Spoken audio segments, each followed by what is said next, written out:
नमो तच्च भगवतो अरहतो सम्मा सम्बुद्धच्च জগৎপূজ্য মহাকারণিক তথাগত সম্যক সম্বুদ্ধ শ্রীচরণ কৃতজ্ঞ প্রণাম নিবেদন করে পূর্ণপারমিতে অংশগ্রহণকারী সকল উপাসক উপাসিকাগণের নিরোগ দীর্ঘায়ু সুখী জীবন তথা জ্ঞান বিমণ্ডিত জীবন কামনায় শুরু করতে চলেছি আজকের অভিধর্ম চর্চা ক্লাস।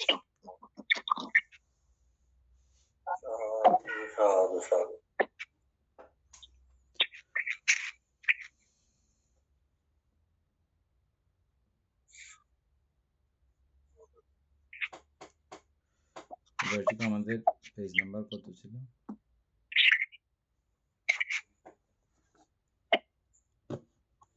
আমাদের 149 পৃষ্ঠা 6 নাম্বার স্মারকগাথা আলোচনা করব।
5 নম্বরের গাথাটা না?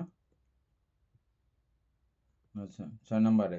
হ্যাঁ 5 নম্বরে 5 নম্বরের ওই 6 নম্বর স্মারকগাথা।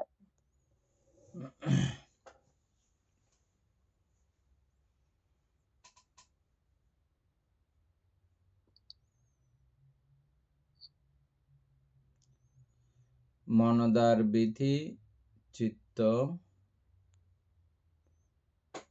3 কৃত্য করে চিত্ত উৎপত্তি অনুসারে 10 ক্ষণ ধরে 40 ও 1 চিত্ত উঠে মনদারে। 3 নম্বরের একটা টিকা আছে যে এটা দেখছিলেন? হ্যাঁ 3 নম্বর একটা টিকা আছে। এখানে 54 প্রকার কামগোচর চিত্ত হইতে দ্বিপঞ্চ বিজ্ঞান ও মনোধাতু ত্রিক এই 13 চিত্ত বাদ দিয়া ও বাকি 41 চিত্ত কামগোচরের মনোধার ভীতি চিত্ত। 13 চিত্ত বাদ দিয়ে দ্বিপঞ্চ বিজ্ঞান কুশল অকুশল আর মনোধাতু ত্রিক পঞ্চদ্বারাবর্তন সম্প্রতি কুশল অকুশলের 2 13টা বাদ দিয়ে তারপর মিলছে, এটা মিলছে। তো ওই এখানে আমাদের 54 প্রকার কামগোচরের চিত্ত না, তো 54 প্রকার কামগোচর চিত্ত থেকে ওই দ্বিপঞ্চ বিজ্ঞান আর মনোধাতু ত্রিক 13টা বাদ দিলে 41 চিত্ত। ওগুলো বাদ দিয়ে 41 চিত্ত মানে কামগোচরের মনোদার বৃদ্ধি চিত্ত। ইহারা মনোদ্বারাবর্তন, যবন ও তদালম্বন এই 3 কৃত্য করে। এখানে উপরে ওই মনোদার বৃত্তি চিত্ত 3 কৃত্য করে চিত্ত উৎপত্তি অনুসারে 10 ক্ষণ ধরে ইহারা মনোদ্বারাবর্তন, যবন ও তদালম্বন এই 3টাতে কাজ করে বলছে। এই 3 কৃত্য সম্পাদন করিতে মনোদ্বারাবর্তন বা ব্যবস্থাপনা স্থানে 1 চিত্তক্ষণ, যবনে 7 ও তদালম্বনে 2 এই 10 চিত্তক্ষণ ব্যয়িত হয়। এখানে কিন্তু মানটা 40 লিখছে যে এটা কি হবে?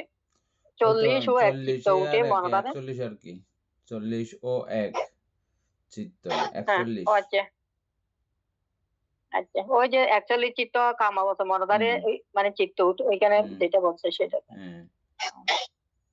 আচ্ছা। ঠিক আছে, তাহলে এটা শেষ।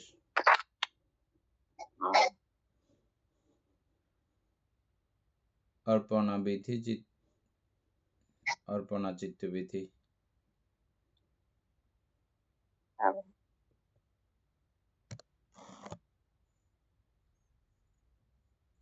এনেই পড়ো।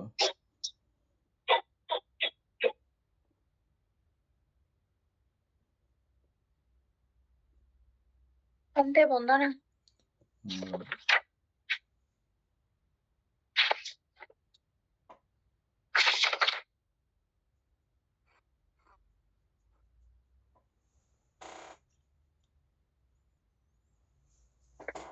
আন্তে কত পৃষ্ঠা কোত্থেকে বলবো যে?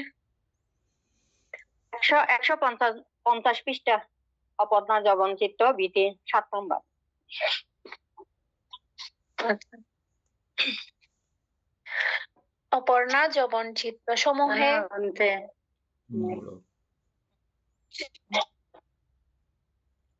অপর্ণা যবন চিত্ত সমূহে কিন্তু আলম্বনের বিভূত এবং অভিভূত ভেদ নাই, অর্থাৎ বিভূত আলম্বনে অপর্ণা উৎপন্ন হয়। এই বিধিতে তদালম্বনও উৎপন্ন হয় না, কারণ এই যবনের স্থানে 8 প্রকার জ্ঞান সম্প্রযুক্ত কামাবচর যবনের মধ্যে যে কোনো একটি 3 বা 4 চিত্তক্ষণের জন্য যথাক্রমে উৎপন্ন ও নিরুদ্ধ হয়। এই বিধি এই চিত্তক্ষণগুলিকে পরিকর্ম, উপাচার, অনুলোম এবং গোত্রব এই পারিভাষিক নামে অভিহিত করা হয়। তদনন্তর তাহারা যথোচিতভাবে অর্থাৎ পুদ্গলানুরূপে চতুর্থ বা পঞ্চম চিত্তক্ষণে নিরুদ্ধ হয় বলিয়া সেই চতুর্থ বা পঞ্চম ক্ষণেই 26 প্রকার মহৎগত ও লোকোত্তর যবন চিত্তের মধ্যে যে কোনো যথাগৃহীত নিমিত্ত অনুসারে এক অপর্ণা বিধিতে অবতরণ করে। এখানে একটা টিকা দিয়েছে 2। অপর্ণা উৎপন্ন হইবার থাকিলে চতুর্থ বা পঞ্চম চিত্তক্ষণে উৎপন্ন হয়, নতুবা মোটেও উৎপন্ন হয় না।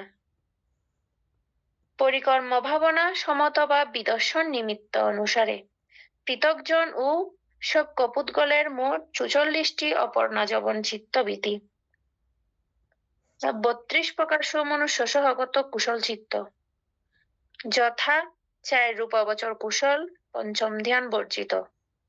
4 মার্গের প্রত্যেকটিতে 4টি করিয়া সমনুষ্য সহগত লোকোত্তর যবন চিত্ত 16, নির্মের ফলত্রয়ের প্রত্যেকটিতে 4টি করিয়া 12টি, মোট 32 অপর্ণা যবন চিত্ত। 3 12 উপেক্ষা সহগত কুশল চিত্ত, পঞ্চম ধ্যান রূপাবচর কুশল 1, অরূপাবচর কুশল 4, লোকোত্তর পঞ্চম ধ্যান 7, মোট 12টি চিত্ত। বিতরাগ অরহত্বের 14টি অপর্ণা যবনের মধ্যে সমনুষ্য সহগত জ্ঞান সম্প্রযুক্ত রূপাবচর ক্রিয়া 4, অরহত্ব ফল ও সমনুষ্য ধ্যান চিত্ত 4। এই 8 অপর্ণা যবন সমনুষ্য সহগত ক্রিয়া যবন এবং রূপাবচর ক্রিয়া পঞ্চম ধ্যানে 1, অরূপ চিত্ত 4, অরূপ ক্রিয়া 4, অরহত্ব ফল পঞ্চম ধ্যান 1। এই 6 উপেক্ষা সহগত ক্রিয়া যবন।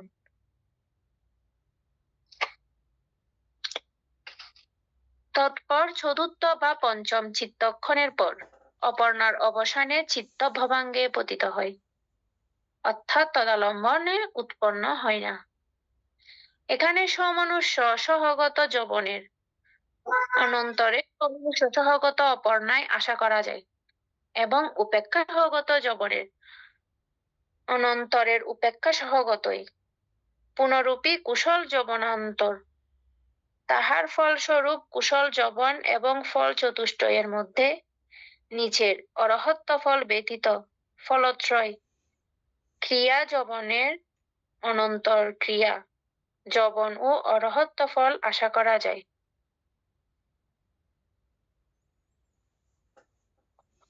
একটা অপর্ণা জবনভীতি একটা নকশা আছে।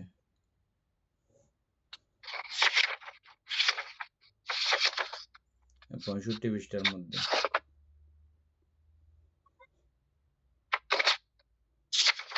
একশো 65 পৃষ্ঠা।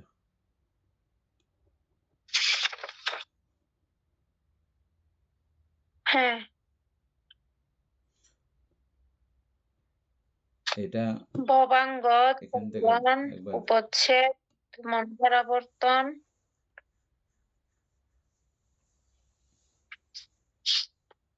ক দিয়ে কি হবে যে আমাদের? হুম ভবাঙ্গ, ভবাঙ্গ, পরে চলন, উপচ্ছেদ, দ দিয়ে উপচ্ছেদ, ম দিয়ে মনোদ্বারাবর্তন, ক দিয়ে কি হবে যে? পরিকর্ম। আচ্ছা, হ্যাঁ, পরিকর্ম, চ ছা দিয়ে উপাচার, ন দিয়ে হচ্ছে যে উপাচার, এটা ন দিয়ে কি হবে বানতে? অনুলোম হবে, অনুলোম হবে যে। অনুলোম। হ্যাঁ হ্যাঁ, অনুলোম। গ দিয়ে গোত্র। গোত্র, তারপরে হচ্ছে যে ধ দিয়ে কি, এটা কি? ধ্যান। দ দিয়ে ধ্যান। তারপরে ধ দিয়ে ধ্যান, ভ দিয়ে ভবাঙ্গ, ভবাঙ্গ। ধ্যান মানে বানতে গোত্রভূ ধ্যান মানে, এটা তো বুঝলাম। হ্যাঁ, ধ দ দিয়ে প্রথম ধ্যান, দ্বিতীয় ধ্যান এরকম আছে না? ও আচ্ছা, কিন্তু এখানে অপর্ণাতে বানতে পঞ্চম ধ্যান বর্জিত কেন বলেছে? আচ্ছা, এটা একটু আলোচনা করলে ভালো হবে জানতে। হ্যাঁ, এটা আগে আলোচনা এটা করতে একটু হবে করে এখানে। দেখে ফেলো নকশাটা, তারপরে আমরা ওখানে আবার চলে যাব। নকশাটা একটু হ্যাঁ, করে দেখে নকশাটা তো ফেলো। দেখলাম। নকশাটা সবার জন্য অপর্ণার বলো। অপর্ণার মধ্যে অপর্ণা যবন মানে ভিতরের নকশা যেটা, হ্যাঁ, অপর্ণা ধ্যান লাভ, তাহলে আমাদের প্রথমে ওটা হচ্ছে ভবাঙ্গ থেকে শুরু। ভবাঙ্গ, ভ দিয়ে ভবাঙ্গ, দন্তন্য দিয়ে ভবাঙ্গ চলন, দ দিয়ে হচ্ছে যে পরিচ্ছেদ, ম দিয়ে হচ্ছে যে পরিকর্ম, ক দিয়ে হচ্ছে যে এই পরিকর্ম, এগুলোর ছা বেলায় দিয়ে হচ্ছে যে উপাচার। অপর্ণা ধ্যানের বেলায় ভবাঙ্গ থেকে সরাসরি চলন, এখানে অতীত ভবাঙ্গ নাই। অতীত ভবাঙ্গ মানে হচ্ছে যে অপেক্ষা করা, পাওয়ার পরেও কার্যক্রম পাওয়ার পরেও ওখানে থাকা, বসে থাকা, সিগন্যাল পাওয়ার পরেও ওখানে বসে থাকতে ইচ্ছে করা, এই জাতীয় বিষয় হচ্ছে যে অতীত ভবাঙ্গ। আমরা অতীত ভবাঙ্গ নিয়ে একটা কনফিউশনে ছিলাম না? হ্যাঁ, মনে আছে নি? অতীত ভবাঙ্গ মনে আছে? না বলতে না। চলন মনে আছে? ভবাঙ্গ চলন মনে হ্যাঁ, আছে? চলন। না, চলনের অতীত আগে আমরা ভবাঙ্গ অতীত মনে ভবাঙ্গ আছে। পাইছিলাম না? হ্যাঁ, চলনের অতীত আগে অতীত ভবাঙ্গ, হ্যাঁ, ভবাঙ্গ। তো ওটা তো বানতে। হ্যাঁ, এই অতীত ভবাঙ্গ হচ্ছে যে সিগন্যাল পাওয়ার পরেও চলন শুরু করে না, এমনি ও সুপ্তভাবে চিন্তা করতে করতে বসে থাকছে।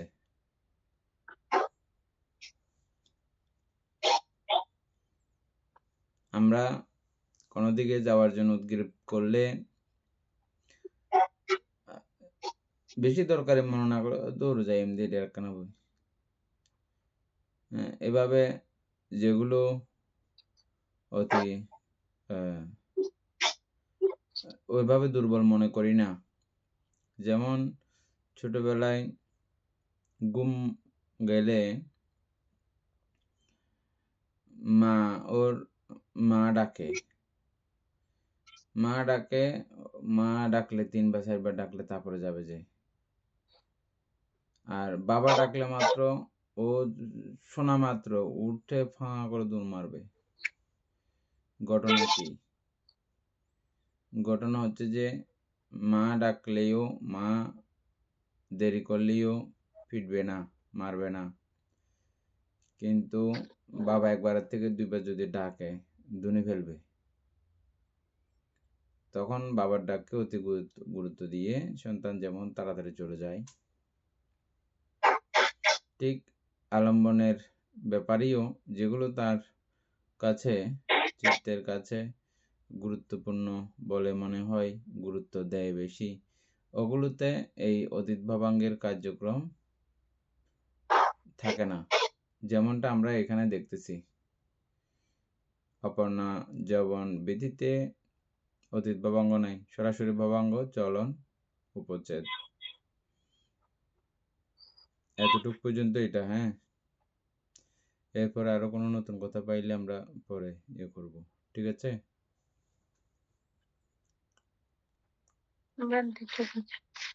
বুঝা গেছে এমনি কথাটা? না বুঝা যায় নাই? বোঝা গেছে। অতীত ভাবাঙ্গ জিনিসটা কি?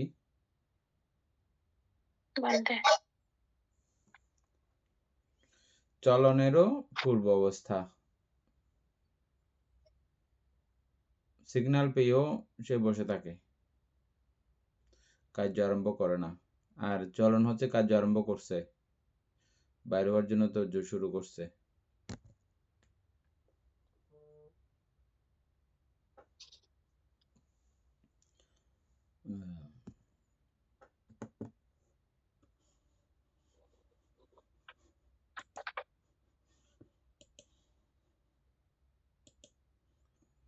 তাইলে আমরা মূল পেজের মধ্যে দেখি, হ্যাঁ। ভান্তে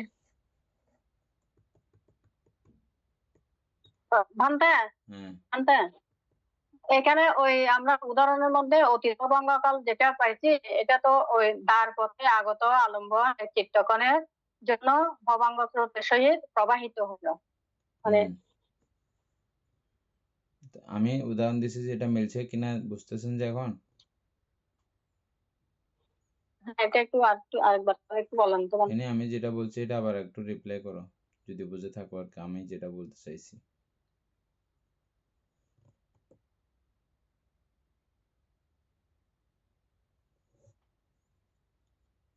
বলতে অতীত ভবাঙ্গ বলতে যে মানে এখানে যেটা বোঝানো হচ্ছে, অর্থাৎ এটা মানে এক চিত্তক্ষণ শুধু হয়তোবা যেটা আপনি মার ছেলে বা ওই বাবার যে উদাহরণ, হয়তোবা মা অনেকবার ডাকার পরেও কিন্তু সন্তান অনেক সময় কথা শুনে না বা ওইটাকে অ্যাভয়েড করে চলে। কিন্তু বাবা যখন একবার ডাক দেয় তখন সেটা কিন্তু সাথে সাথে উনি সেই উনার কথাটা কিন্তু সাথে সাথে গ্রহণ করে নেয়। ওইটাই হচ্ছে মানে ওভাবে বোঝাতে চেয়েছেন মনে হয় অতীত ভবান।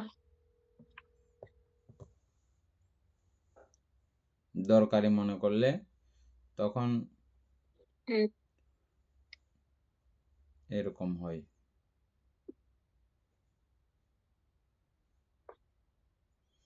আর এই যে বেদরকারি মনে করার কারণেই 15-16 চিত্তক্ষণ 15 চিত্তক্ষণ পর্যন্ত অতীত আমরা দেখেছিলাম।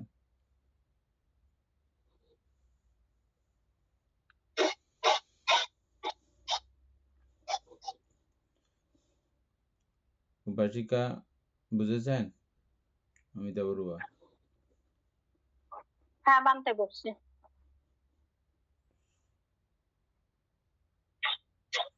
সিগন্যাল পাওয়ার পরেও, আলম্বন উপস্থিত হওয়ার পরেও সে আলসেমি করে চুপচাপ করে থাকে। তারপরে ভবাঙ্গ চলন শুরু করে।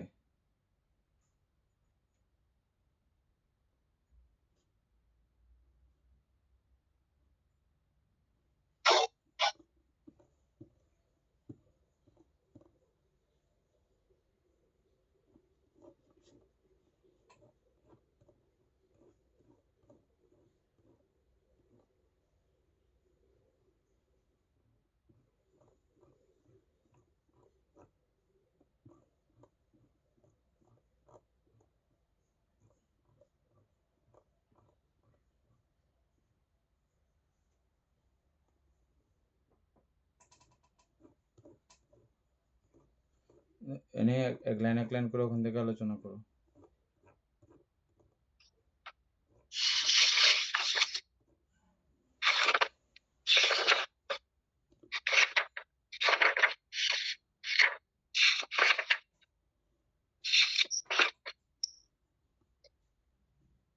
বর্ণযবন চিত্ত সমূহে কিন্তু আলম্বনের বিভূত এবং অভিভূত ভেদ নেই। আমরা অপর্ণা যবন চিত্ত আমরা কামবচরের বেলায় বা অন্যান্য বিষয়ের বেলায় মহৎ আলম্বন, অতি মহৎ আলম্বন, পরিত্য আলম্বন, অতি পরিত্য আলম্বন এভাবে দেখেছিলাম। এগুলো বিভূত এবং অবিভূত, স্পষ্ট এবং অস্পষ্টতার কারণে এভাবে নানা রকমের জবনবিধি, কামবচর জবনবিধি তথা অন্যান্যগুলো আমরা দেখেছিলাম। কিন্তু অপর্ণা জবনবিধিতে বিভূত এবং অবিভূত এই বিষয়ের উপরে কোনো প্রভেদ নাই, কোনো ভেদাভেদ নাই। অর্থাৎ এখান থেকে অর্থাৎ বিভূত আলম্বনেই অপর্ণা উৎপন্ন হয়, এই বিধিতে তদালম্বন উৎপন্ন হয় না। বুঝা গেছে? তাইলে বিভূত অবিভূত হ্যাঁ। কোনো যেহেতু ব্যাপার নাই, কেন নাই? কারণ বিভূত হইলেই, বিভূত আলম্বনেই অপর্ণা উৎপন্ন হবে, অবিভূত আলম্বনে অপর্ণা উৎপন্ন হবে না। এই বিধিতে তদালম্বন উৎপন্ন হয় না। কিন্তু এই অপর্ণা যবন বিধিতে তদালম্বন উৎপন্ন হয় না। পুনরায় আস্বাদন গ্রহণ করার যে ব্যাপার আমরা দেখেছিলাম যবনের পরে, এখানে তা হয় না। নকশাটা অমিতপূর্ব খুলে রাখেন। ওখানে তদালম্বন আছে, ছিল ধ্যান, ধ্যানের পরে ভবাঙ্গ সরাসরি না? হ্যাঁ হ্যাঁ হ্যাঁ বান্দা। কারণ থেকে কারণ এই যবনের স্থানে ৮ প্রকার জ্ঞান সম্প্রযুক্ত কামাবচর যবনের মধ্যে যে কোনো একটি ৩ বা ৪ চিত্তক্ষণের জন্য যথাক্রমে উৎপন্ন ও নিরুদ্ধ হয়। তাইলে এই জায়গাতে আমরা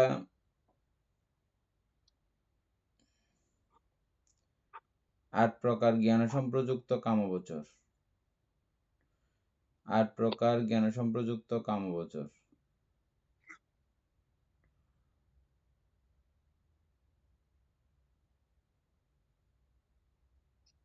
জ্ঞান সম্প্রযুক্ত কামবচর আছে যে ৪ প্রকারে না?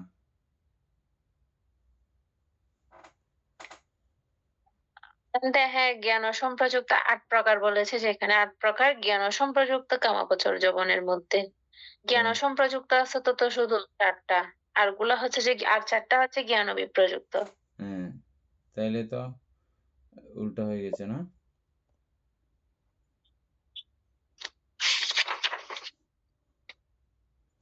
আচ্ছা, ৪ প্রকার জ্ঞান ওখানে ক্রিয়া চিত্তের মধ্যে এটা হয়তো বিপাক চিত্তের মধ্যে, এখানে এগুলো তো আছে জ্ঞান সম্প্রযুক্ত। এটার মধ্যে কোনগুলো হবে? ৪টা ক্রিয়াতে হবে নাকি বিপাকতে হবে? এরকম বিপাক না, বিপাক কেন আসবে বানতে? বিপাক তো আসবে না। বিপাক আসবে বিপাক না, হচ্ছে যে আসবে অর্থাৎ যে কাজটা, কাজের ফল হচ্ছে যে বিপাক। হ্যাঁ, বিপাক আসবে না। করার ফল হচ্ছে। তাইলে জ্ঞান সম্প্রযুক্ত ৮টা হচ্ছে যে, তাইলে কিভাবে কুশল এবং ক্রিয়া আসতে পারে।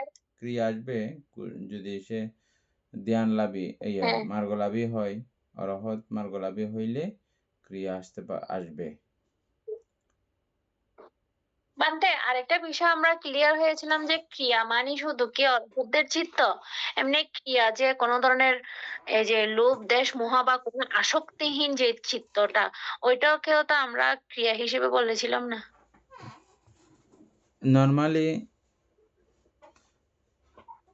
নরমালি এই চিত্তগুলোর বেলায়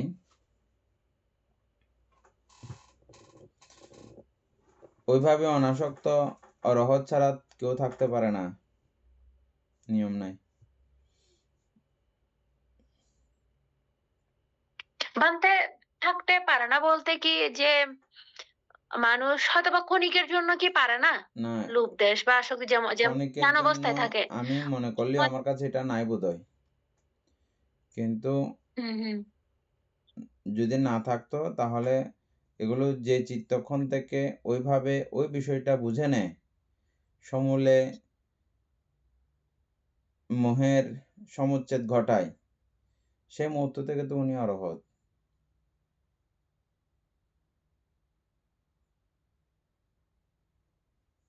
সমূলে, এটা তো ঠিক।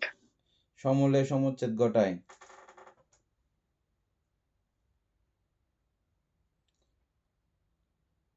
লোভ দেশ মোহর সমূলে সমুচ্ছেদ ঘটানোর পরের ক্ষণ থেকে উনি অরহৎ না।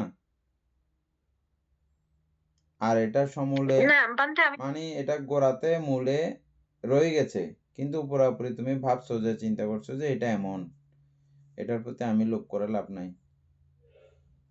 এমনি চিন্তা করা এক জিনিস, আর একদম অভ্যন্তরে একদম সরাসরি না থাকা এটা আরেক বিষয়। বান্তে তুমি বলতে চাচ্ছ যে এই ক্রিয়াচিত্তগুলো অরহৎ ছাড়াও অন্যদের থাকতে পারে। আমরা ক্রিয়াচিত্ত যেগুলো অহেতুক ক্রিয়াচিত্ত দেখেছি, এগুলো অরহৎ ছাড়াও অন্য ব্যক্তির থাকে, হুম কিন্তু এগুলো না অপর্ণা যবন বিধির যে হুম, কার্যক্রম, এগুলো কিন্তু তিনি অবশ্যই ফল পাবেন।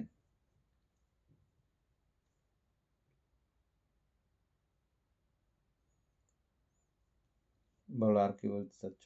হুম, হুম। না বান্তে ঠিক আছে।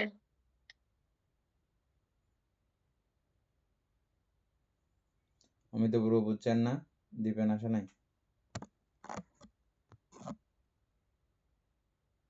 না বান্তে এটা হলো ভালো করে বুঝতেছি না। না, আমরা তেমন অন্য জায়গাতে চলে গেছিলাম যে হঠাৎ করে এটা। এখন আর যে দূর আলোচনা করছি এর দূর বুঝছেন আপাতত। হ্যাঁ বান্তে। এই ব্যতীতে তদালম্বনও উৎপন্ন হয় না, এদূর পর্যন্ত বুঝছেন? হ্যাঁ বান্তে। হ্যাঁ, কারণ দিয়েছে। কারণ এই যবন স্থানে ৮ প্রকার জ্ঞান সম্প্রযুক্ত কামগোচর যবনের মধ্যে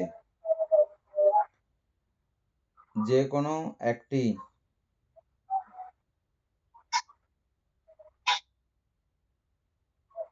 তিন বা চারি চিত্তক্ষণের জন্য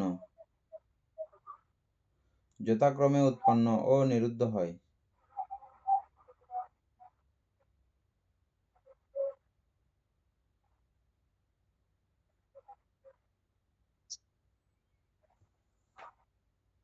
মানে ৩ বা ৪ চিত্তক্ষণের জন্য যথাক্রমে উৎপন্ন ও নিরুদ্ধ হয়। অর্থাৎ যবনস্থানের মধ্যে ৭ চিত্তক্ষণের মধ্যে মানে ৩ চিত্তক্ষণ বা ৪ চিত্তক্ষণ পর্যন্ত কিন্তু এই জ্ঞান সম্প্রযুক্ত কামাবচর যে চিত্তগুলা আছে, ওগুলা কিন্তু উৎপন্ন হয়। মানে ওই শুধুমাত্র ৪ চিত্তক্ষণ পর্যন্ত। ৪ চিত্তক্ষণের পরে পুনরায় আবার নিরুদ্ধ হয়ে যায়। এটাই তো বন্ধে। এই বিধির এই চিত্তক্ষণগুলোকে পরিকর্ম, উপাচার, অনুলোম ও গোত্রবু। তো ঠিক আছে, তো এর আগের বিষয়গুলো তো অবশ্যই তোমার কামবচর। গোত্রবু পর্যন্ত হ্যাঁ কামবচর না? গোত্রবু পর্যন্ত তো এটা কামবচরেই থাকলো, কামবচরেই রইল। তারপরে না কামবচরের উপরে হুম গেল, গোত্রবুর পরে।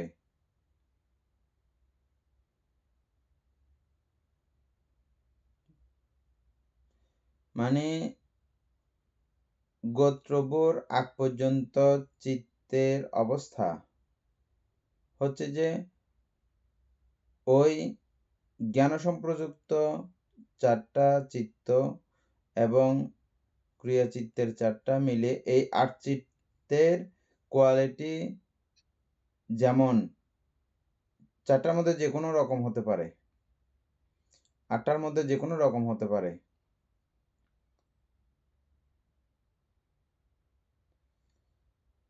হয়ে গোত্রব পর্যন্ত এগুলোকে কামবচর চিত্তের অনুযায়ী,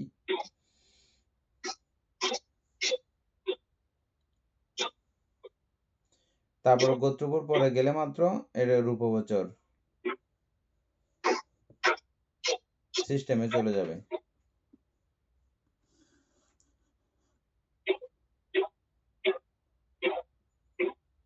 এনে না বুঝে থাকলে বলো, আমি ভালো করে বুঝাইতে পারতেছি না।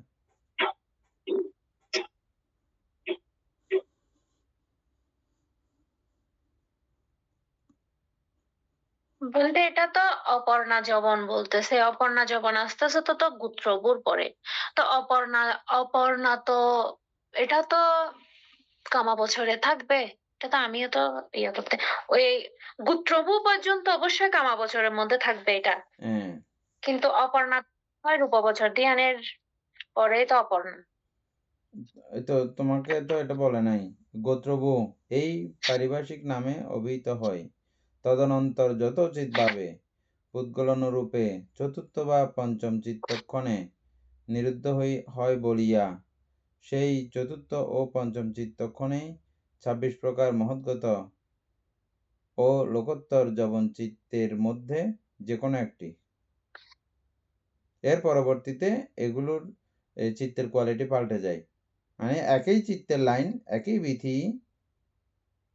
বিধি কিন্তু একই, হ্যাঁ, একই বিধি হইলেও এনে গোত্রপথে গিয়ে এটার কোয়ালিটি পাল্টে যায়। কারণ লিখেছে তোমার অপর্ণা যবন চিত্ত বিধি, তাহলে অপর্ণা যবন চিত্ত বিধির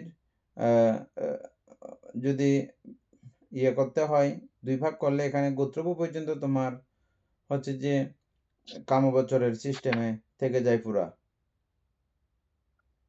গোত্রভূর পরের থেকে গিয়ে রূপবচরের সিস্টেমে যায়। তাহলে দুইটা 2 রকম সিস্টেম না, মানতে হ্যাঁ। এই জিনিসটা বোঝানো হয়েছে আর কি।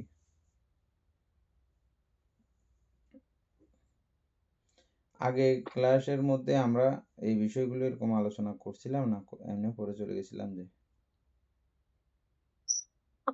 এগুলো তো আমরা বুঝি নেই, মানে আলোচনা করে চলে গেছি। তো এখন তো বুঝছো? হ্যাঁ, এখন ঠিক আছে। আমি তো পুরো বুঝে থাকলে বলেন সবার জন্য। এখানে বলা হচ্ছে যে অপর্ণা যবন বীতি যবন চিত্তবীতি এখানে কামবচরে গোত্রভূ পর্যন্ত কামবচর চিত্তের মধ্যে আমরা যে পরিকর্ম, তারপর উপচার, অনুলোম, গোত্রভূর পরে গিয়ে আমরা রূপবচরের মধ্যে চলে যেতে হবে আর কি। বুঝেছে? গোত্রভূর পরে পঞ্চম ধ্যান যেটা আছে,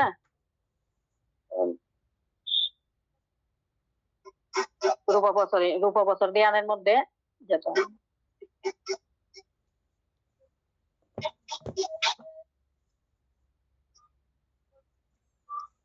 এনে বলো তো সবার জন্য একটু।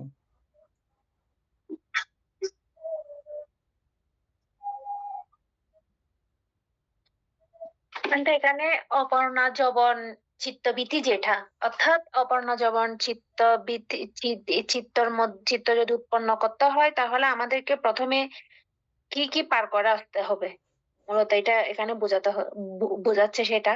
তাহলে আমাদের ওই যে জ্ঞান সম্প্রযুক্ত যে চিত্তগুলো আছে কামা বছরের, জ্ঞান সম্প্রযুক্ত যে কুশল চিত্তগুলো আছে ওই চিত্তের মাধ্যমে ওই চিত্তগুলো উৎপন্ন করে প্রথমে কিন্তু পরিকর্ম ধ্যান লাভ করেন উনি। অর্থাৎ পরিকর্ম ধ্যান হচ্ছে যে আমরা যে ধ্যান অবস্থায় যে চোখ খোলা রেখে মানে এই চোখ খোলা রেখে যে ধ্যানটা করা হয় সেটা হচ্ছে যে এ না চক্ষু, হ্যাঁ হ্যাঁ, মানে চোখের দ্বারা যদি কোনো আলম্বন কোনো কিছু একটা নিয়ে যখন আমরা চোখে দেখলাম, দেখে সেটাকে নিয়ে সেই আলম্বনকে নিয়ে যখন আমরা ধ্যানে বসি, সেটা হচ্ছে যে অর্থাৎ বন্ধ করার পরেও পুনরায় ওই আলম্বনটা কিন্তু মানে আমার চোখে হুবহু ভাসতেছে, তখন সেটা হচ্ছে যে হয় পরিকর্ম ধ্যান বা পরিকর্ম। তারপরে বলতেছে যে এরপরে হচ্ছে যে উপাচার। উপাচার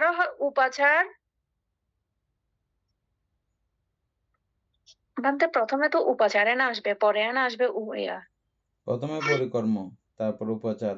হ্যাঁ উপাচার হচ্ছে যে পরিকর্ম এটা চোখ বন্ধ করে অত্যন্ত পরিষ্কার। হ্যাঁ হ্যাঁ, পরিষ্কার একদম পরিচ্ছন্নভাবে যখন উনি যে চোখ বন্ধ অবস্থায়ও সেম নিমিত্তটা উনি একদম পরিষ্কার পরিচ্ছন্ন একদম আলোর মতো দেখতেছে, ওইটা হচ্ছে যে উপাচার ধ্যান।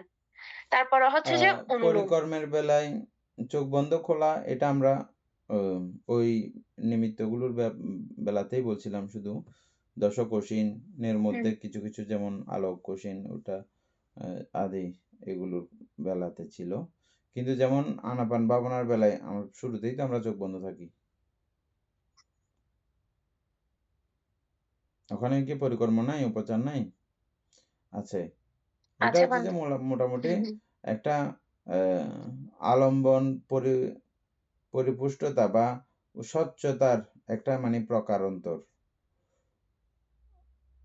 নাম্বারিং আর কি, 1 2 3 ভাবে যদি নাম্বারিং করা হয়, এই নাম্বারিং প্রথম ধাপে ও পরিকর্ম আকারেই থাকে।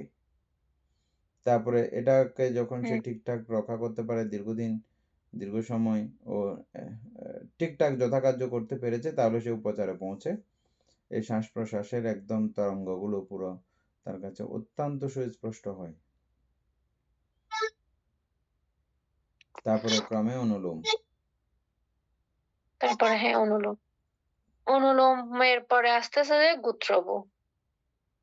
এরপরে গুত্রবু পর্যন্ত কিন্তু আমাদের কামবছর এখানে অনুলোমটা কিভাবে হবে, মানে ওই চিত্ত সম্পূর্ণভাবে নির্মল স্পষ্ট যখন হবে তখন অনুলোমটা হবে বানতে, অনুলোম হচ্ছে যখন যে ধ্যানের মধ্যে। এই আনাপানসিতে দিয়েই বলি। অনুলোম হচ্ছে যে আপনি অদ্য প্রান্ত বা উত্তর দিক দক্ষিণ দিক হিসাব করেন বা উপরে নিচে হিসাব করেন, যে কোনো ভাবে বলেন, মানে খুব দ্রুত আপনি ওখানে গমনাগমন করতেছেন, এটাকে পরিলক্ষ্য করতেছেন, দেখতেছেন, বুঝতেছেন। হ্যাঁ, একবার আপনি 1 এ চলে যাচ্ছেন, আবার 1 থেকে 100 পর্যন্ত যাচ্ছেন, 1 এ চলে যাচ্ছেন, 100 পর্যন্ত যাচ্ছেন। কিন্তু তথাপিও আপনার এই জায়গা থেকে, এই বিষয় থেকে চিত্তের কোনো নড়াচড়া নাই। উল্টা ভাবটা আর কি, অনুলোম প্রতিলোম বলে না? এটা, এই বিষয়টা এইভাবে তিনি খুব দ্রুত ইয়ে করতে পারেন। হ্যাঁ, এখানে প্রতিলোম নাই, কিন্তু শুধু অনুলোম।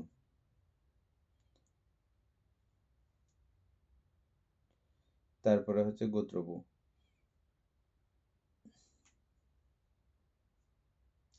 অমিত বড় বুঝছেন, এটাও উপচার ধ্যানের মতোই একটা নাম্বারিং আর কি, ক্রমিক, ক্রমে ক্রমে এটা উন্নতির একটা সোপান, ধার, থক, সিঁড়ি।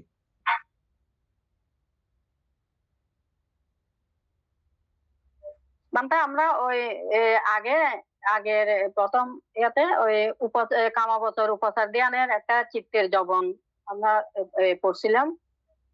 এখানে প্রথম জবন হচ্ছে যে পরিকর্ম ধ্যান। এটা পরিকর্ম ধ্যান হচ্ছে যে পরিকর্ম ও উদ্গ্রহ নিমিত্ত নিয়ে যেটা ধ্যান, এটা হচ্ছে পরিকর্ম ধ্যান। আর উপচার হচ্ছে স্থিরভাবে প্রতিভাগ নিমিত্ত নিয়ে আমরা যে ধ্যান করি, সেটা হচ্ছে প্রতিভাগ নিমিত্ত ধ্যান। আর অনুলোম হচ্ছে যে মানে ওই ওই চিত্তকণে, মানে যখন আমি এই প্রতিভাগ নিমিত্ত নিয়ে যেটা চিত্ত যখন সম্পূর্ণভাবে মানে আমি এক ধ্যানে থাকবো স্থিরভাবে, যখন তখন আমার চিত্তের মধ্যে আমার মানে একটা স্পষ্ট ভাব আসবে, এরকম মানে এটাকে অনুলোম লিখছিলাম। স্বাভাবিক মানে লাইনে আছে, কোনো বিচ্যুতি না ঘটিয়ে হ্যাঁ আপনি ঠিকঠাক হ্যাঁ লাইনে মধ্যে দিয়ে উত্তীর্ণ হচ্ছেন, এটা ক্রমিক উন্নতি হয়েছে, এরকম একটা জায়গাকে অনুলোম। বিভিন্ন ধ্যানের ক্ষেত্রে বিভিন্ন রকমের উদাহরণ আসবে। আলম্বন সুস্পষ্টতার ব্যাপারে বিভিন্ন রকমের উদাহরণ এরকম আসবে। এটা আমি আনাপান স্মৃতির ব্যাপারে এরকম বলছি। হ্যাঁ, আচ্ছা। এনি তারপরে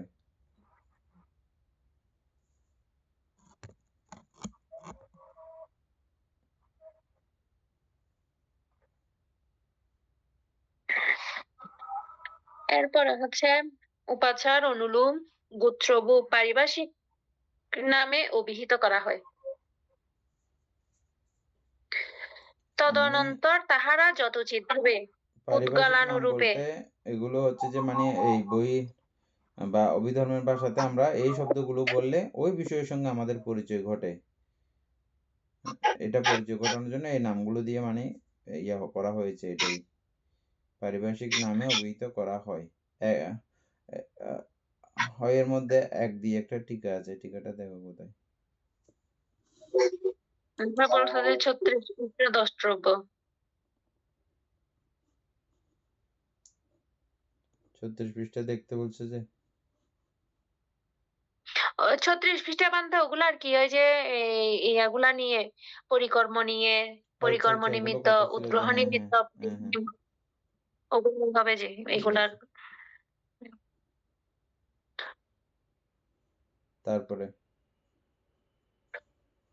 তারপর তদনন্তর তাহারা যথোচিতভাবে উদ্গলানুরূপে চতুর্থ বা পঞ্চম চিত্তক্ষণে নিরুদ্ধ হয় বলিয়া সেই চতুর্থ বা পঞ্চম ক্ষণেই 26 প্রকার মহৎগত ও লোকোত্তর যবন চিত্তের মধ্যে যে কোনো একটি যথাগৃহীত নিমিত্ত অনুসারে এক অপর্ণাবৃত্তিতে অবতরণ করেন। মানে তো এখানে বলছে যে পুদ্গলানুরূপে, অর্থাৎ পুদ্গল ভেদে আর কি, ওভাবে যে হ্যাঁ, পদ্গল ভেদে বলতে শ্রোতাপত্তি মার্গ লাভের কাছে সকৃতগামী, অনাগামী, অরহৎ, এই জাতীয় পুদ্গল আছে না। তারপরে পৃথকজন পুদ্গল আছে না, হুম ওই অনুসারে। হুম পৃথকজন পুদ্গল অনুসারে হতে পারতে যদি যারা ত্রিহেতুক পুদ্গল ভাবে যারা জন্মগ্রহণ করেছেন, ওনারা এই যে চতুর্থ পঞ্চম ওটা নিরুদ্ধ হয়ে, মানে যবনের স্থানের মধ্যে বা চতুর্থ বা পঞ্চম পর্যন্ত ওনার চিত্তক্ষণ থেকে এরপর যখন নিরুদ্ধ হয়ে যায়, তখন কিন্তু ওনারা এই যে আবার এই মহৎগত ও লোকোত্তর যবন চিত্তের মধ্যে, অর্থাৎ যে কোনো একটা চিত্ত নিয়ে, যে 26 প্রকার মহৎগত ও লোকোত্তর, ওগুলা যবন চিত্তের মধ্যে যে কোনো একটা চিত্ত নিমিত্ত অনুসারে কিন্তু অপর্ণাবৃত্তিতে অবতরণ করে। ওই যে কোনো একটা চিত্ত নিয়েই কিন্তু ওনারা অপর্ণাবৃত্তি শুরু করেন আর কি, অপর্ণাবৃত্তিতে পৌঁছাতে পারে। এটা পুদ্গল অনুসারে। হ্যাঁ, যে পুদ্গলের মানে এই দ্বিহেতুক পুদ্গলরা পারে না, না অপর্ণা পর্যন্ত পারে না, না শুধু ত্রিহেতুক পুদ্গল পারবে যে। তবে দ্বিহেতুক পুদ্গলের মধ্যে একটা কথা আছে। দ্বিহেতুক পুদ্গলের মধ্যে মনে করো উদাহরণ আর কি, আধা নাম্বারের জন্য ও ইয়া পাই নাই, আমাদেরকে আগে আধা নাম্বারও দিত। আধা 1 নাম্বার পুরো দিত না, আধা নাম্বার দিত। এরকম ঘটনা দেখেছিল কারো, এরকম মনে আছে? একটু ব্যাপারের জন্য তার ত্রিহেতুক হয় নাই, সামান্য একটা প্রবলেম আছে। এই চিত্রটা সেজন্য ত্রিহেতুকের গণ্ডিতে পড়ে নাই। ওই রকম দ্বিহেতুক পুদ্গলরা চাইলে এই প্রথম ধ্যান আদির মধ্যে কিছু কিছু পর্যায় পর্যন্ত তারা যেতে পারে।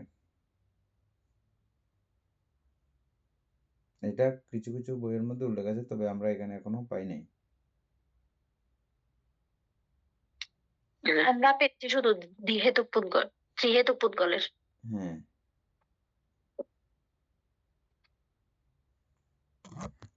দ্বিহেতুক পুদ্গল বানতে শুধু তাহলে কামাবছরের মধ্যে সীমাবদ্ধ। দ্বিহেতুক পুদ্গল কামবছরের মধ্যে সীমাবদ্ধ নরমালি।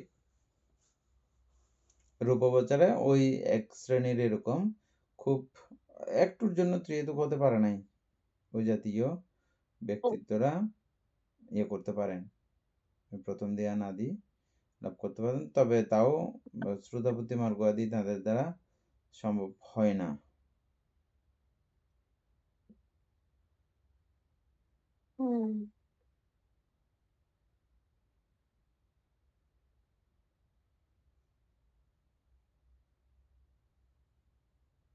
এতটুকু তো তাও ক্লিয়ার। তারপরে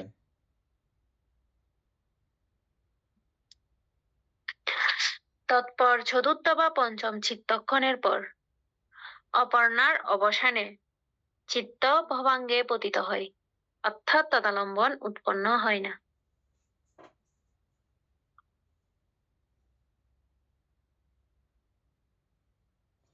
অমিতা বড়ুয়া আবার ইয়েটা পড়েন,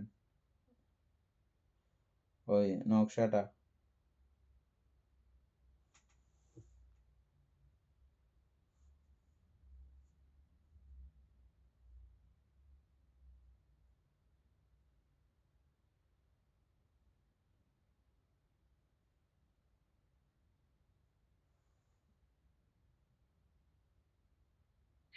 বান্তে অপর্ণা যারা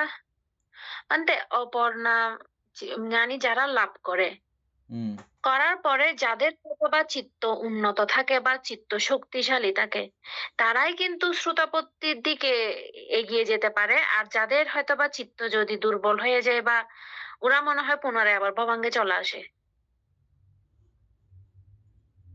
না, ওই কথা এখানে নাই, এখানে আসবে না, ওটা অন্য মানে আলোচনা। এখানে নাই, নকশাটা আর কি। পড়তেছি, নকশাটা পড়তেছি। এখানে ভ দিয়ে ভবাঙ্গ, আর দন্তানা দিয়ে ভবাঙ্গ চলন, দ দিয়ে ভবাঙ্গ উপচ্ছেদ, ম দিয়ে মনধারাবর্তন, আর ক দিয়ে পরিকর্ম, তারপর চা দিয়ে উপচার, আর নু দিয়ে অনুলোম, গো দিয়ে গোত্রবু, আর ধ দিয়ে অপর্ণা ধ্যান। তদালম্বন নাই।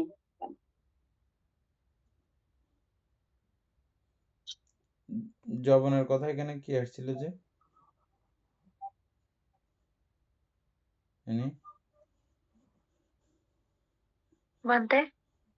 যবনের কথা কি আসছিল যে?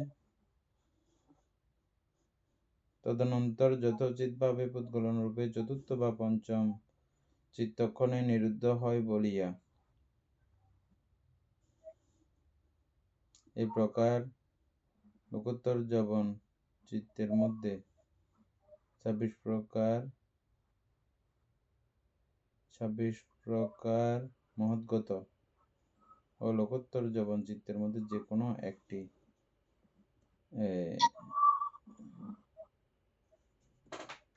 ইয়ে আছে কিনা দেখো তো ওখানে।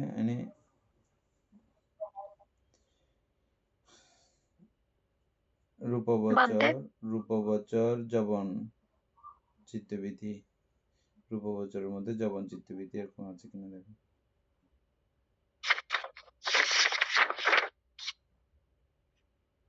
না থাকবে, বুঝছি। এটা হচ্ছে যে যবন চিত্তের কার্যক্রম হচ্ছে যে ওই আর মতোই মহৎগত 26 প্রকার মহৎগত ও লোকোত্তর যবন চিত্তের মধ্যে যে কোনো একটি যথাগৃহীত নিমিত্ত অনুসারে অপর্ণা বিধিতে অবতরণ করে। তৎপর চতুর্থ বা পঞ্চম চিত্তক্ষণের পর অপর্ণা অবসানে চিত্ত ভবাঙ্গেই পতিত হয়। তাহলে এখানে চতুর্থ বা পঞ্চম পর্যন্ত যবন স্থানে না,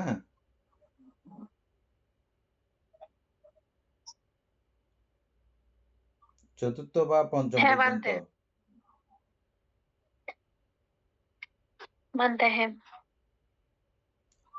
অপর্ণার অবসানে চিত্ত ভবাঙ্গেই পতিত হয়।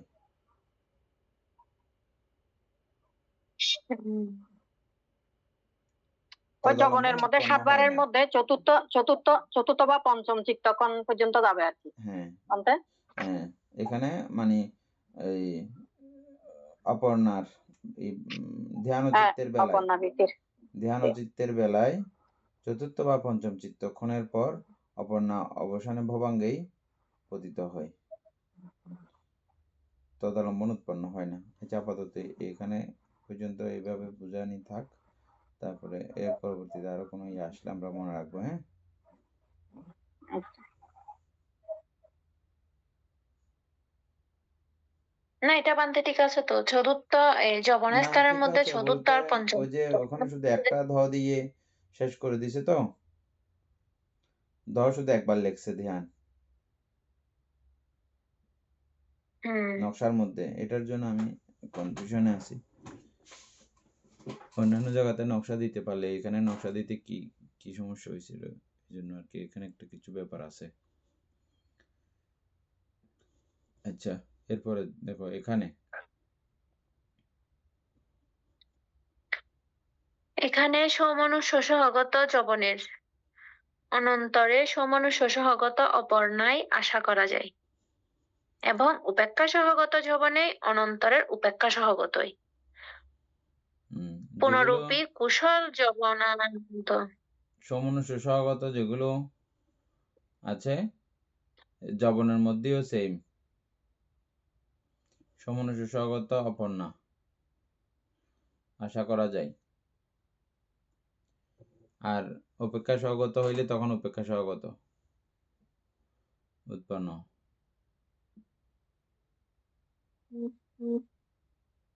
বুঝছো এনে এই জায়গাটা? বুঝছি বান্ত, এটা ওই যে অর্থাৎ সৌমনুষ্য সহগত চিত্ত যখন মানে ওই মানে যবনের স্থানে যখন চিত্ত পৌঁছাবে তখন কিন্তু ওই জায়গায় অপর্ণায় মানে আশা করা যায়। অপর্ণা বলতে বানতে হ্যাঁ, উপেক্ষা সহগত কিন্তু অপর্ণা হয়।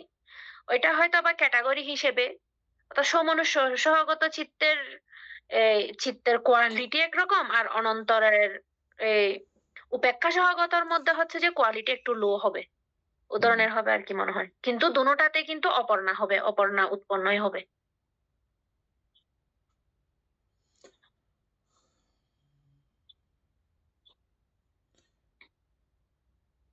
এখানে তফাৎটা এটা না, তফাৎটা কি হবে, যে এখানে সমনুষ্য সহগত নাকি অনন্তর সমনুষ্য সহগত, মানে এই জিনিসটা এটা না, এখানে এটা হচ্ছে একটু যে ওই লাইনটা। যে উপেক্ষা সহগত বলতে সুখকে উপেক্ষার ব্যাপার আছে না, হ্যাঁ, চতুর্থ ধ্যানের মধ্যে কি আছে, সমন চতুর্থ ধ্যানের ইয়েটা বলো তো,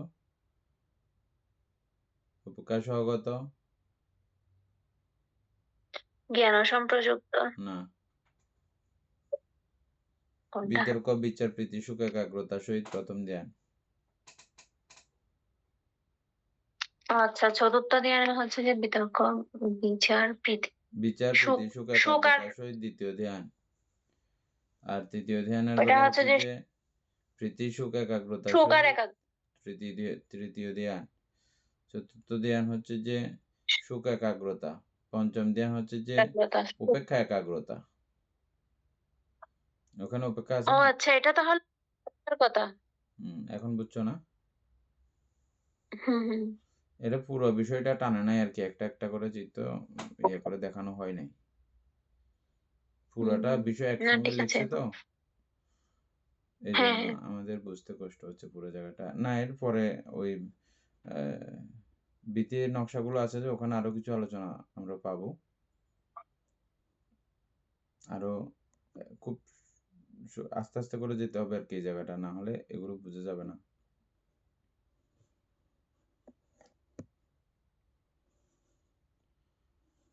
পুনরূপী কুশল যবনানন্তর তাহার ফলস্বরূপ কুশল যবন এবং ফল চতুষ্টয়ের মধ্যে যবনানন্তর তাহার ফলস্বরূপ কুশল যবন এবং ফল চতুষ্টয়ের মধ্যে নিজের অরহত্য ফল ব্যতীত ফলত্রয় ক্রিয়া যবনের অনন্তর ক্রিয়া যবন ও অরহত্য ফল আশা করা যায়।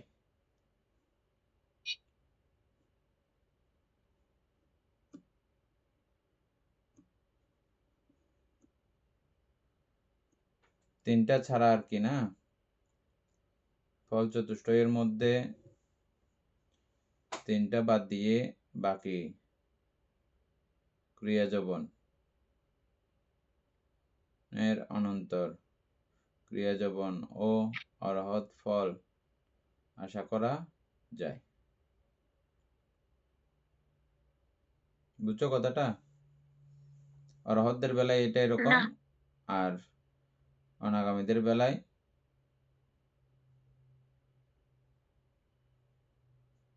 পদগুলো অনুসারে এটা প্রভেদ থাকবে আর কি।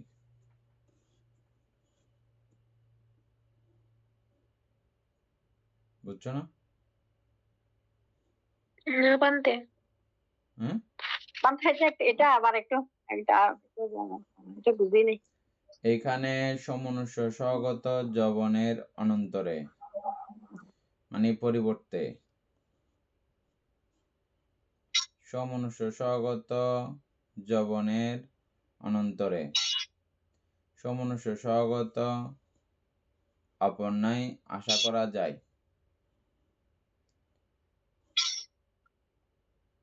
এদূর পর্যন্ত বুঝছেন?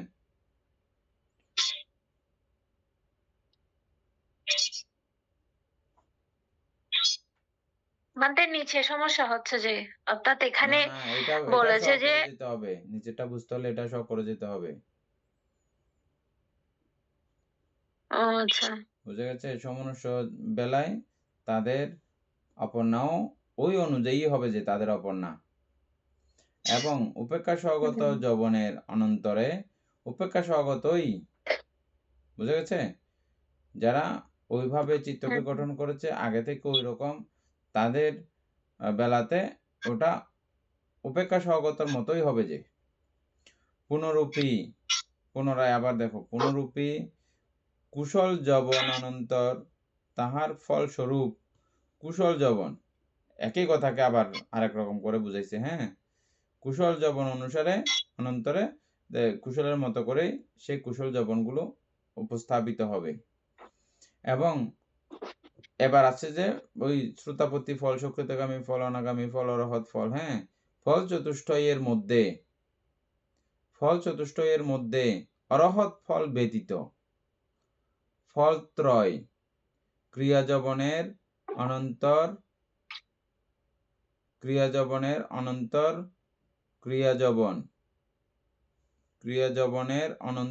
ক্রিয়াযবন ও অরহত্ব ফল আশা করা যায়। একটু লাইনটা ব্যতিক্রম হয়েছে, অর্থাৎ বিষয়টা যারা শ্রোতাপত্তি মার্গ আদি শ্রোতাপত্তি থেকে অনাগামী ফল মার্গলাভী আছেন তাদের বেলা বিষয়টা একরকম, আর যারা অরহৎ তাদের বেলা হচ্ছে যে ওই ক্রিয়া যবনের বিষয়গুলো। আমরা ক্রিয়া যবনের ছকগুলো পরে পাবো, তখন পরিষ্কার হয়ে যাবে, না হলে এখন দেখলেও হয়। এখন বুঝা গেছে? নি